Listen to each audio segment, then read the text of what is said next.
السلام علیکم ورحمۃ اللہ وبرکاتہ۔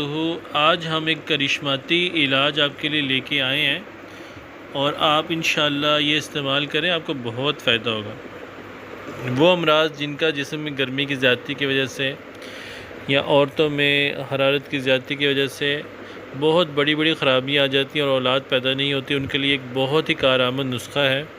کرنا آپ کو صرف یوں ہے کہ ایک ریٹھا لینا ہے اور اس کو دو حصوں میں توڑ لینا ہے، اس کی گٹلی کو بھی دو کاٹ لینا ہے، توڑ لینا ہے، اس کے اندر جو مغز نکلے اس کو بھی دو حصوں میں تقسیم کر لینا ہے۔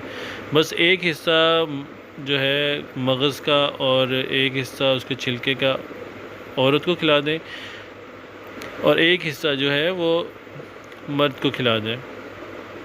انشاءاللہ 41 دن یہ عمل کریں اور آپ اس کے کرشماتی حیرت کن جو اس کے تجربات ہمارے سامنے آئے ہیں، آپ بھی دیکھ کے حیران رہ جائیں گے اور اللہ تعالیٰ آپ کو کامیاب کریں گے اور آپ کو چاند جیسا اللہ تعالیٰ بیٹا عطا فرمائیں گے اور اللہ تعالیٰ آپ کی زندگی میں جو اولاد کی کمی ہے اس کو پورا کر دیں گے۔ السلام علیکم ورحمۃ اللہ وبرکاتہ۔ ہمارے چینل کو سبسکرائب کریں، اپنے دوستوں کے ساتھ شیئر کریں، فیس بک پر، ٹویٹر پر، انسٹاگرام پر۔ اللہ حافظ۔